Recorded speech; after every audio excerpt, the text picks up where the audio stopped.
Welcome students. Today we are starting with class 10th, right. और class 10th का हम लोग एक टॉपिक ले रहे हैं, रियल नंबर्स, राइट। इस चैप्टर की इंपॉर्टेंस क्या है कि वैसे तो पूरे क्लास 10 तक की जो मैथ्स है ना, राइट, ये पूरी मैथ्स जो है वो हमारा बेसिक मैथ्स है, बिल्कुल, राइट। यानी कि आप किसी भी फील्ड को चूज करें, आप चाहे साइंस लें, चाहे कॉमर्स लें, चाहे आर्ट्स लें। साइंस में भी अगर आपने बायो भी ले लिया ना, तो फिजिक्स केमिस्ट्री में तो मैथ्स है यार, है ना। वहां पे भी आपको एडिशन, सब्ट्रैक्शन, मल्टीप्लिकेशन, ये सारी चीजें तो आनी चाहिए, और साथ ही साथ आपको और ज्यादा मैथ्स भी पढ़नी पड़ती है वहां तो, राइट। तो साइंस वालों को तो मैथ्स पढ़नी है। कॉमर्स वालों के साथ क्या है कि उनके पास अकाउंट्स आएगा, अकाउंट्स में भी आपको एडिशन, सब्ट्रैक्शन, नंबर्स की नॉलेज होनी जरूरी है। एचसीएफ, एलसीएम, मल्टीप्लिकेशन, ये सारा कुछ आना चाहिए आपको, ठीक है, और वो भी फास्टली होना चाहिए वहां तो, ठीक है।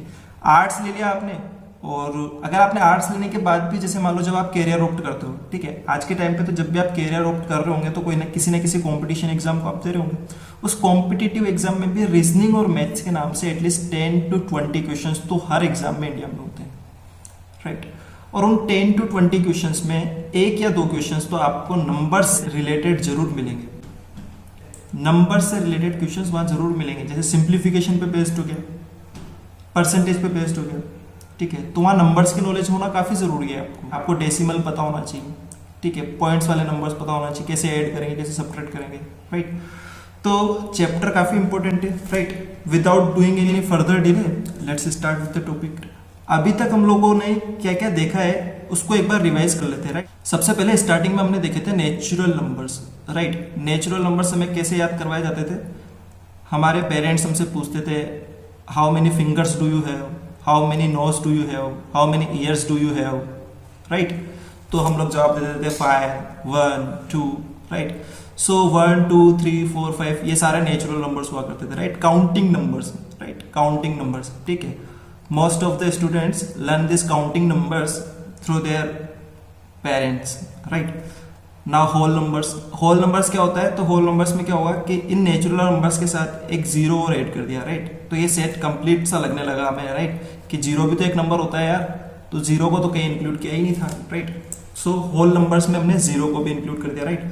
यहाँ नेचुरल नंबर्स तो नजर आ ही रहे हैं फिर भी आपको, राइट। तो नेचुरल नंबर्स में एक जीरो को ऐड करते हैं तो होल नंबर्स बन जाते हैं, राइट। तो सारे नेचुरल नंबर्स होल नंबर्स में लाई कर रहे हैं, ठीक है। फिर जैसे जैसे हम बड़े होते गए, 5th 6th में आए, 7th, तो हमें इंटीजर्स भी इंट्रोड्यूस हुए, राइट। इंटीजर्स क्या होते थे? जहां नेगेटिव नंबर्स भी आ गए, ठीक है। किसी ने हमसे 2 - 5 पूछा तो हमें -3 बोलना पड़ता था, तो हमें नेगेटिव नंबर्स का भी नॉलेज वहां से मिला। तो ये हमारे इंटीजर्स होते थे, राइट। अब इन इंटीजर्स में भी क्या है, देखो 0 से लेके 1, 2, 3, देखो ये आगे वाले नंबर्स, ये तो होल नंबर्स ही हुए, राइट। ये तो होल नंबर्स ही हुए ना, ठीक है। तो इंटीजर्स के अंदर हमारे होल नंबर्स अप्लाई कर रहे हैं पूरे, राइट। तो ये होल नंबर्स वाला टैंक पूरा इंटीजर्स के अंदर भी आ गया, राइट। और साथ ही साथ हमने इनको डिनोट करना भी सीख लिया था कि नेचुरल नंबर्स को n से डिनोट करते हैं, होल नंबर्स को W, कैपिटल W से डिनोट करते हैं, इंटीजर्स के लिए हम लोग I या Z, राइट। मोस्ट प्रोबेबली हम लोग Z देखेंगे, राइट। तो Z से डिनोट करते हैं इंटीजर्स को। कुछ कुछ बुक्स में I लिखते हैं, अदरवाइज हमारी सारी NCERT बुक्स में इसको Z लिखा हुआ है। फिर हम लोग आगे बढ़े और हमने देखे rational numbers, right. Rational numbers की डेफिनेशन क्या थी कि नंबर्स जिनको P/Q फॉर्म में लिखा जा सकता हो, नंबर्स जिनको P/Q फॉर्म में लिखा जा सकता हो, राइट। और Q जो है वो जीरो नहीं होना चाहिए, ठीक है। और ये P और Q जो होंगे ना वो इंटीजर्स होंगे, P और Q जो होंगे वो इंटीजर्स होंगे। ये बिलोंग्स टू का साइन होता है बच्चों, ठीक है। ऐसे बोला जा सकता है कि P और Q किसको बिलोंग कर रहे हैं? इंटीजर्स को बिलोंग कर रहे हैं। तो रेशनल नंबर हमने देखे थे, ठीक है। Q जीरो नहीं होना चाहिए, मतलब कहने का मतलब ये होता है कि 3/0 इसको आप रेशनल नंबर नहीं बोलेंगे, 5/0 इसको आप रेशनल नंबर नहीं बोलेंगे, हाँ। लेकिन आपके पास सिंपली 3 लिखा हुआ आ गया, इसको आप रेशनल नंबर बोलेंगे, क्योंकि 3/1 लिख सकते हो ना, राइट। 5/1 लिख सकते हो ना, ठीक है। तो सारे इंटीजर्स जो थे हमारे वो रेशनल नंबर होगा एक तरह से, क्योंकि -3 भी रेशनल हुआ, -5 भी हुआ, -2 भी हुआ, -1 भी हुआ, क्योंकि सबके अपोन में 1 एज ए डिनोमिनेटर आप लिख सकते हैं, राइट। तो देखो सारे इंटीजर्स हमारे रेशनल नंबर्स में लाई करने लगे, इंटीजर्स का पूरा टैंक रेशनल नंबर में आ गया, ठीक है। फिर रेशनल के साथ साथ ही हम लोगों ने इरेशनल नंबर भी देखे, ठीक है।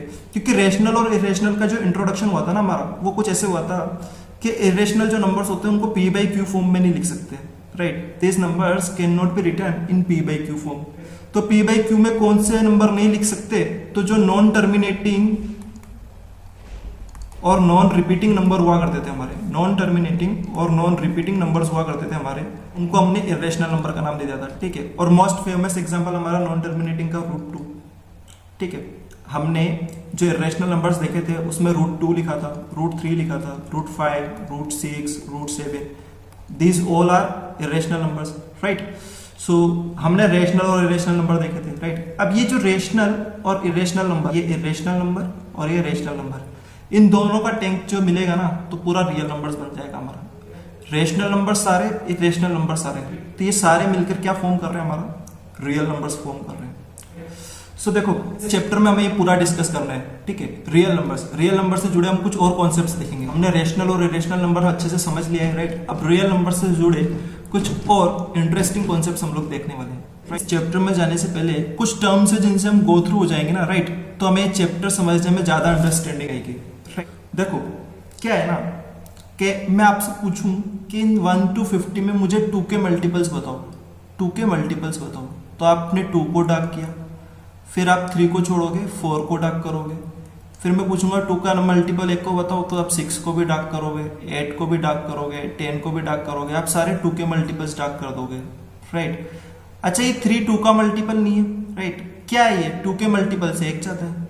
अच्छा ये 5 भी 2 का मल्टीपल नहीं है, मैंने देखा ये 5 भी 2 का मल्टीपल नहीं है, पर मल्टीपल से 1 ज्यादा है। ये 7 भी 2 का मल्टीपल नहीं है, पर ये 7 भी क्या है 2 के मल्टीपल से 1 ज्यादा है।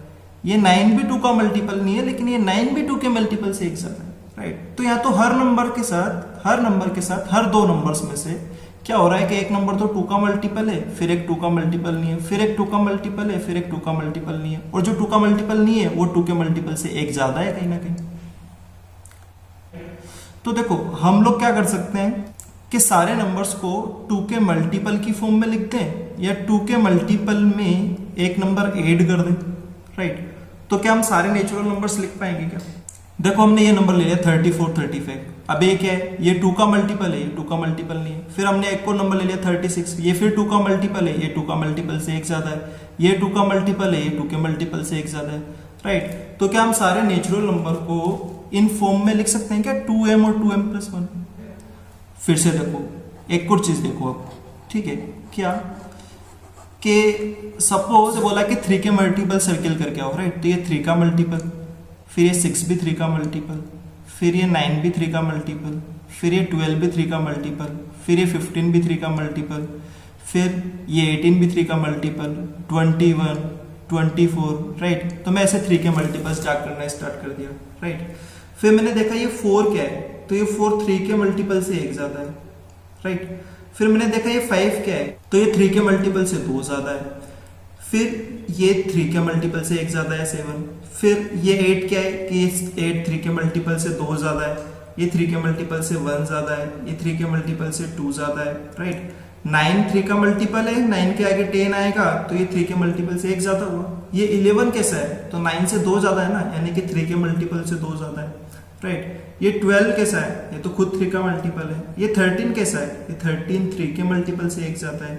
ये 14 कैसा है, ये 3 के मल्टीपल से 2 ज्यादा है, राइट। तो फिर मेरे को ये समझ में आया कि यहाँ सारे नंबर्स या तो 3 के मल्टीपल है, या 3 के मल्टीपल से कहीं 1 ज्यादा है, या 3 के मल्टीपल से कहीं 2 ज्यादा है, राइट। और जैसे 3 के मल्टीपल में 3 और ऐड कर दूं तो अगला 3 का मल्टीपल बन जाएगा, ऐसा ही हो रहा है ना। देखो जैसे ये 42, ये 3 का मल्टीपल है, इसमें अगर आप 3 ऐड कर देंगे 45, तो ये 45 भी 3 का मल्टीपल है। देखो 3 × 15 45, और ये 3 × 14। सो सारे नंबर्स जो है यहाँ पे उनको हम लोग इस 3 फॉर्म में लिख सकते हैं, 3m 3m+1 3m+2, राइट। चलो फिर 4 से भी बोल सकते हैं ना कोई कि सर 4 से भी दिखाओ आप, तो 5 से भी दिखाओ, राइट। तो सपोज हमने 5 ही ले लिया, मान लो एक नंबर बड़ा नंबर ले लिया 5, राइट। तो ये 5, फिर 5 का अगला मल्टीपल 10, फिर अगला मल्टीपल 15, फिर अगला मल्टीपल 20, फिर अगला मल्टीपल 25, फिर अगला मल्टीपल 30, फिर अगला मल्टीपल 35। लेकिन इस 6 के बारे में क्या इंफॉर्मेशन है, 7 के बारे में क्या इंफॉर्मेशन है? तो देखो ये तो 5 का मल्टीपल हुआ, तो 6 कैसा हुआ, 5 के मल्टीपल में 1 ज्यादा जैसा हुआ। 7 क्या हुआ, 5 के मल्टीपल से 2 ज्यादा है। 8 क्या है, 5 के मल्टीपल से 3 ज्यादा है। 9 कैसा है, 5 के मल्टीपल से 4 ज्यादा है। ये 11 कैसा है, तो 10 5 का मल्टीपल है, तो 11 5 के मल्टीपल से 1 ज्यादा है। 12 कैसा है, 5 के मल्टीपल से 2 ज्यादा है, 13 कैसा है, 5 के मल्टीपल से 3 ज्यादा है। 14 कैसा है, 5 के मल्टीपल से 4 ज्यादा है। फिर 15 आ गया था, ये फिर से 5 का मल्टीपल आ गया। फिर ये 16 कैसा है, 5 के मल्टीपल से 1 ज्यादा, 2 ज्यादा, 3 ज्यादा, 4 ज्यादा। तो हम लोग 5 के मल्टीपल की फॉर्म में लिखने लगे, तो 5m, 5m plus 1, 5m plus 2, 5m plus 3 और 5m प्लस 4। फिर अगला मल्टीपल 5m प्लस 5, अगर 5 के मल्टीपल में 5 ऐड कर दोगे तो वो 5 का अगला मल्टीपल आ जाएगा। ठीक है, तो देखो आई होप कि अभी तक की सारी बातें समझ में आई, राइट। तो अब जैसे हम लोग यूक्लिड्स डिवीजन लेमा जब पढ़ रहे होंगे ना, राइट, तो वो हमें एकदम नई सी नहीं लगेगी। तो ये है हमारे चैप्टर रियल नंबर्स का पहला टॉपिक, यूक्लिड्स डिवीजन लेमा। ये तो किसी साइंटिस्ट का नेम है। डिवीजन मतलब कुछ डिवीजन से रिलेट कर रहा होगा, लेमा मतलब कोई प्रूवन स्टेटमेंट है जिसे प्रूफ करने की हमें जरूरत नहीं है, राइट। वही तो लेमास होती है, राइट। तो क्या स्टेटमेंट है ये, for given two positive integers a and b there exists unique integers q and r, right। हमें दो इंटीजर्स अगर पता है a and b, then there exist unique integers q and r satisfying a equals to bq plus r where r जो है ना वो 0 से b के बीच में होगा। ये हमारा यूक्लिड का स्टेटमेंट है। अभी देखो ये है ना, हम बहुत अच्छे से सीख चुके हैं। अभी तक जो हमने सब कुछ किया ना, वो इसी को सिंपल तरीके से समझने के लिए हमने किया है सारा। क्या बोला जा रहा है, a equals to B Q plus R, right. आप कोई से भी दो नंबर्स ले लो, दो पॉजिटिव इंटीजर्स ले लो, लाइक सपोज आपने 7 and 3 ले लिया। यहाँ बड़े नंबर को a बोल देते हैं, छोटे नंबर को b बोल देते हैं। किसी भी बड़े नंबर को, जैसे 7 है, मान लो ये बड़ा नंबर है, इसको हम लोग ऐसे लिख रहा है ना, 3 into 2 plus 1। मान लीजिए 8 होता, 8 और 3 हो गए, तो ये a हो गया, ये b हो गया। बड़े नंबर को आप a बोल देंगे, तो इस 8 को ऐसे लिख सकते हैं ना, 3 into 2 plus 2।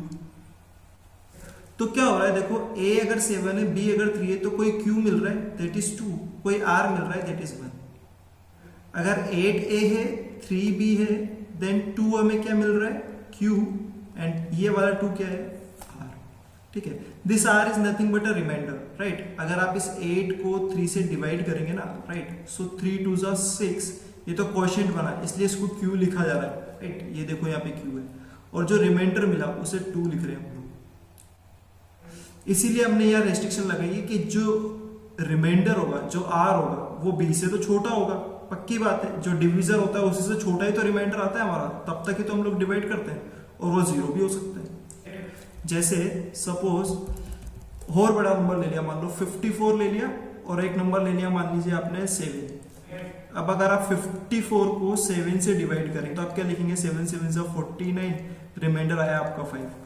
तो आप 54 को ऐसे लिख देंगे कुछ कि 7 into 7 प्लस 5। आपने लिखा क्या अल्टीमेटली, 7 का सम मल्टीपल प्लस 5 किसी बड़े नंबर को।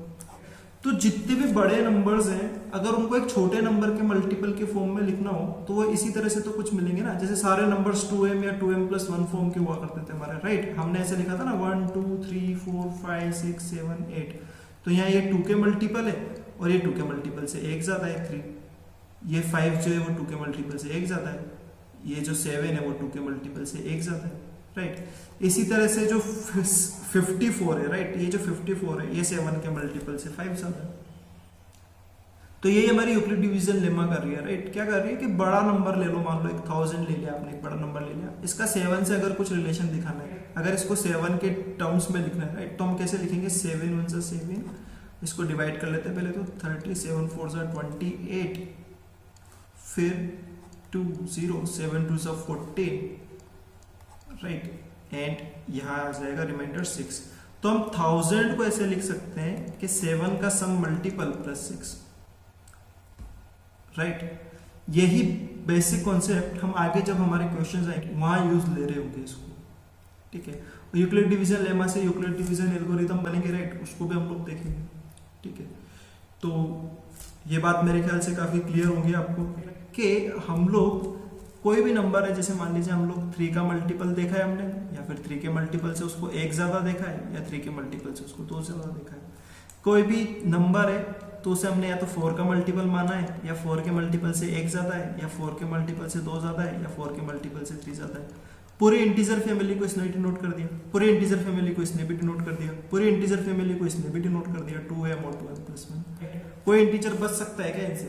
बताओ, या तो कोई भी नंबर होगा तो 4 का मल्टीपल होगा, या 4 के मल्टीपल से 1 ज्यादा होगा, या 4 के मल्टीपल से 2 ज्यादा होगा, या 4 के मल्टीपल से 3 ज्यादा होगा।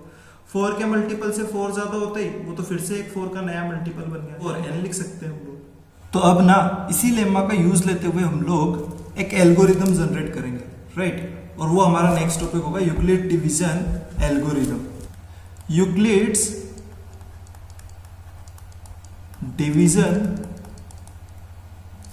Algorithm, right. डिवीजन एल्गोरिदम भी इसको कॉमनली बोल देते हैं यूक्लिड्स को हटा करके, राइट।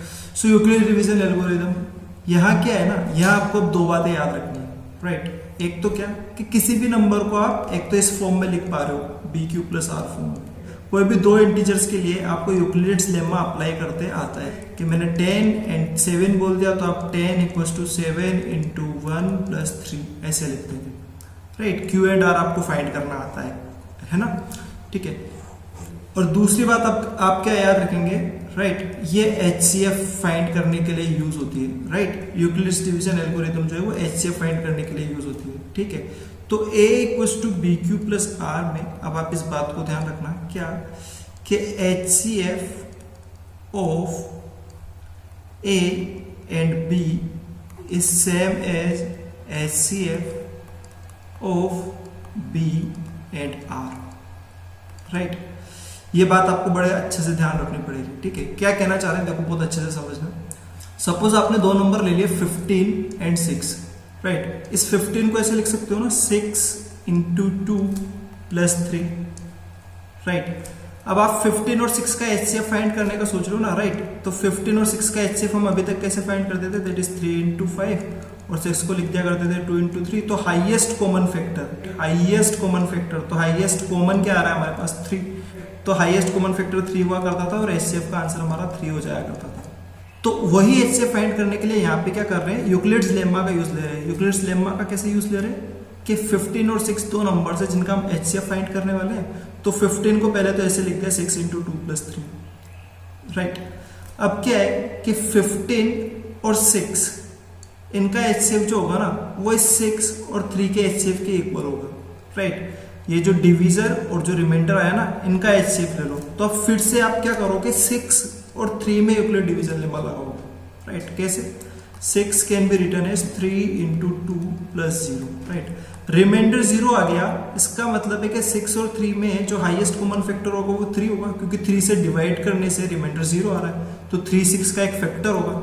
इसलिए यहाँ हाईएस्ट कॉमन फैक्टर क्या बोला जाएगा फिर, जो लास्ट डिवीजर होगा जिसे हम 3 बोलेंगे, राइट। तो हाईएस्ट कॉमन फैक्टर क्या आ गया हमारा 3। मतलब ऐसा नहीं है कि HCF of A and B = HCF of B and R है एंड सो ऑन, ऐसे और अप्लाई किया जा सकता है। जैसे आप देखो आगे, ठीक है, क्या है, सपोज दो बड़े नंबर ले लेते हैं 350 एंड 45, राइट। तो अब क्या करें, 45 से 350 को एक बार डिवाइड करके देखते हैं, राइट, ताकि हम इसको इस फॉर्मेट में लिख सकें, ठीक है।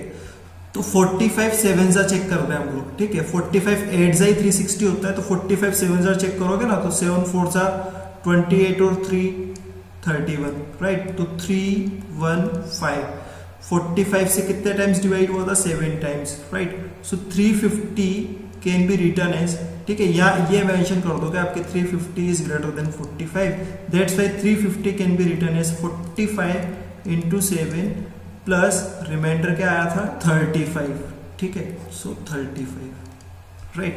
अब 45 और 35, ठीक है, अभी रिमाइंडर तो हमारा 0 आया नहीं, राइट। तो 45 से पूरे टाइम से डिवाइड नहीं हुआ, तो अब 45 और 35 का लेंगे, तो यहाँ 45 is greater than 35, so 45 can be written as 35 × 1 + 10। अब फिर से 35 और 10 का आप HCF लेंगे, तो आप कैसे लिखेंगे, 35 और 10 में यूक्लिड डिवीजन लेमा लगाएंगे, तो 35 कैन बी रिटन एज 10 × 3 + 5। अब 10 और 5 में लगा देंगे सेम लेमा, राइट। तो 10 is greater than 5, so 10 can be written as 5 × 2 + 0। Now reminder हमारा 0 आ गया, इसका मतलब है कि 5 से 10 कंप्लीटली डिविजिबल है, राइट। तो 10 और 5 का HCF क्या हुआ, फिर 5 ही होगा, क्योंकि हाईएस्ट कॉमन फैक्टर 5 होगा तभी तो 5 से कंप्लीटली डिविजिबल है। So 5 is our HCF for this given problem, right? तो यहाँ हम ऐसे लिख सकते हैं कि HCF, सुनो, HCF और 350 and 45 is same as HCF of, उसके बाद हमने क्या किया था, 45 and 35 को किया था, राइट? तो 350 और 45 का HCF 45 और 35 के HCF के इक्वल है, फिर 45 और 35 का HCF 35 और 10 के HCF के इक्वल है, ठीक है? HCF ऑफ 35 एंड 10 के इक्वल है। फिर यही HCF लास्ट पे जाके किसके इक्वल निकला है, HCF ऑफ 10 एंड 5 के। सो इस प्रोसेस को हम लोग रिपीटेटिव टाइम्स लगा सकते हैं, ठीक है? इसे हम एल्गोरिदम बोलते हैं। यूक्लिड डिवीजन लेमा को स्टेप बाय स्टेप आप अप्लाई करते जाएंगे तो एल्गोरिदम बन जाएंगे। सो इस Euclid division lemma and Euclid division algorithm पे बेस्ड जो हमारी एक्सरसाइज फर्स्ट है उसे हम लोग नेक्स्ट लेक्चर में देखेंगे। Till then keep sharing the lecture and tell others students also, class 10th is also started, so keep sharing.